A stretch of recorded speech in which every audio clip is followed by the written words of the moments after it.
As escrituras sagradas, elas citam diferentes tipos de minerais, pedras preciosas, gemas, metais, entre várias outras coisas relacionadas a diferentes tipos de pedras preciosas.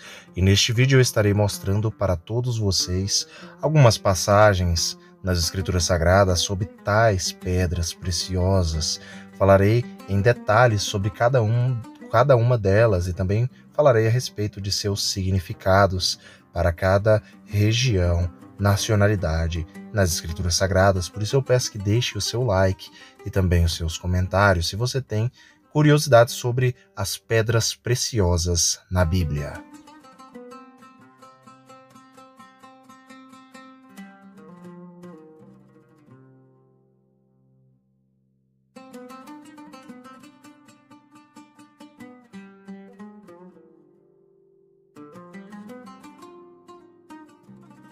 As pedras preciosas na Bíblia Sagrada. As gemas, minerais na Bíblia, rochas, metais, diferentes tipos de gemas preciosas, elas sempre desempenharam um papel muito importante na vida dos seres humanos. Mesmo antes do início da história registrada, elas eram usadas como ornamentos, ferramentas e muitas das vezes com propósitos decorativos. E também, muitas das vezes, as pessoas achavam-as muito belas e por isso as colocavam como extremamente preciosas. Elas também desempenharam um papel muito importante na vida dos povos do Oriente Médio e também da África e de várias outras regiões do mundo, até mesmo os próprios israelitas. Várias e várias pedras preciosas são mencionadas durante as suas histórias. O antigo povo de Israel, o povo hebreu, obtiveram aí gemas do Oriente Médio, da Índia e do Egito na época do Êxodo. A Bíblia afirma que os israelitas eles levaram pedras preciosas com eles no livro de Êxodo, no capítulo 3, no versículo 22, no capítulo 10, nos versículos 35 a 36. Quando se estabeleceram na terra de Israel, eles obtiveram pedras preciosas das caravanas mercantes que viajavam da Babilônia, do Iraque, da Pérsia, do Egito, entre várias outras regiões, como a região do sul da Arábia, a região de Sabá ou Shibá e também Ramá, Tiro também, obviamente, no Líbano, descrito em Ezequiel 27, 22. Até mesmo o rei Salomão, equipou uma frota que voltou de Ofir, uma antiga mina de minerais muito preciosos, carregada de pedras preciosas. Nós podemos ver isso no livro de Reis, no capítulo 10, no verso 11. As gemas são mencionadas em conexão com a couraça do sumo sacerdote de Israel, já no próprio Pentateuco, no livro de Êxodo, no capítulo 28, verso 17 ao 20, capítulo, no caso de número 28, os versículos 39 a 10, e também o 13, e também, obviamente, o tesouro do rei de Tiro, em Ezequiel, capítulo 28, verso 13, e as fundações da Nova Jerusalém no Novo Testamento. No livro de Tobias, na Bíblia Católica, também, em capítulo 13, verso 16 e 17, no texto grego, é mais completamente no livro do Apocalipse, capítulo 21, versículos 18 e 21.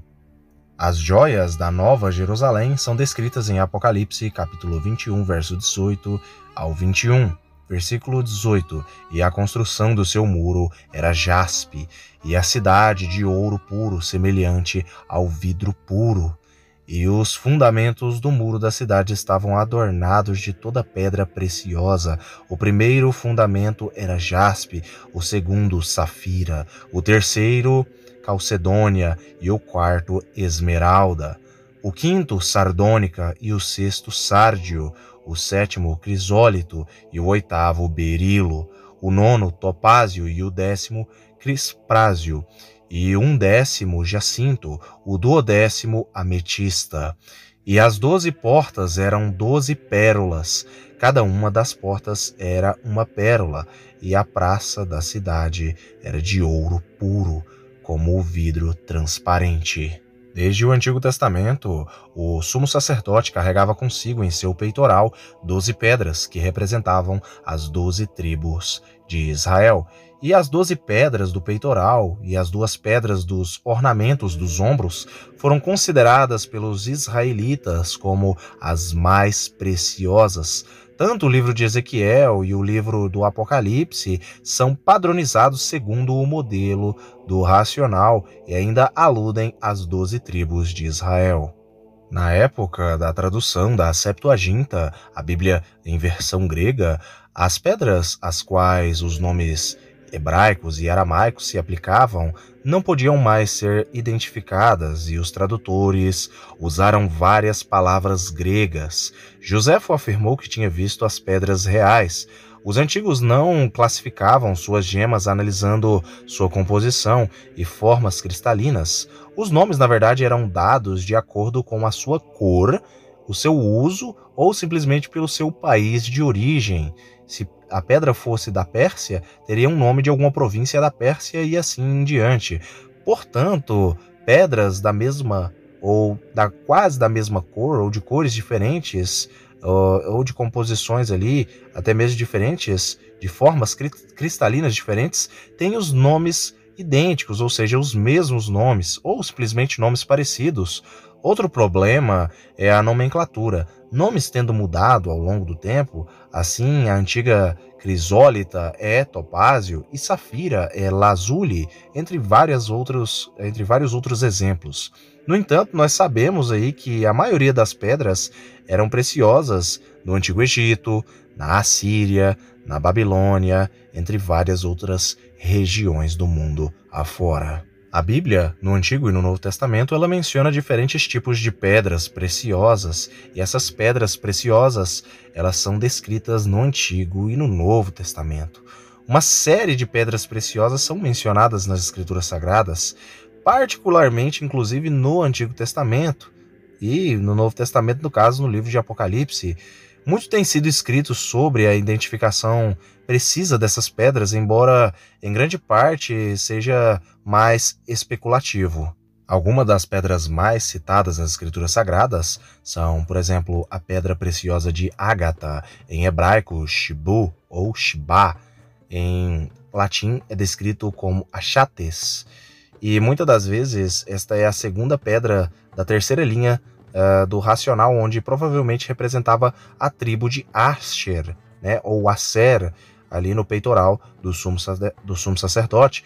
A derivação aí, etimológica dessa palavra aramaica ou hebraica, ela não é muito clara, mas geralmente se reconhece que ela é a pedra de Ágata.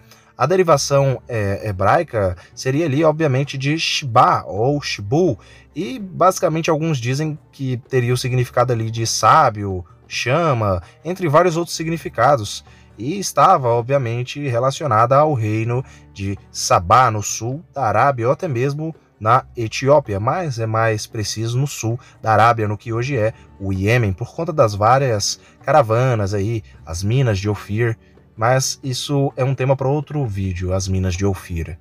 Uma outra pedra também muito descrita nas Escrituras Sagradas é a pedra ametista, em hebraico Ahmenr. No caso em latim é ametistos. Esta seria basicamente a 12ª e a última pedra da fundação da Nova Jerusalém, e a terceira pedra na terceira linha do sumo sacerdote, representando a tribo de Issacar. A Septuaginta enumera entre as riquezas do rei de Tiro. O nome grego alude à crença popular de que a pedra ametista evitava a intoxicação muitos acreditam a intoxicação com bebidas alcoólicas, e ela era usada aí para pessoas que acabavam se embriagando, e alguns diziam que ela tinha essa capacidade de tirar a embriaguez de uma pessoa. Outra pedra preciosa muito descrita na Bíblia é o famoso berilo. Berilo em hebraico echem. Em latim talvez se pronuncia berilos.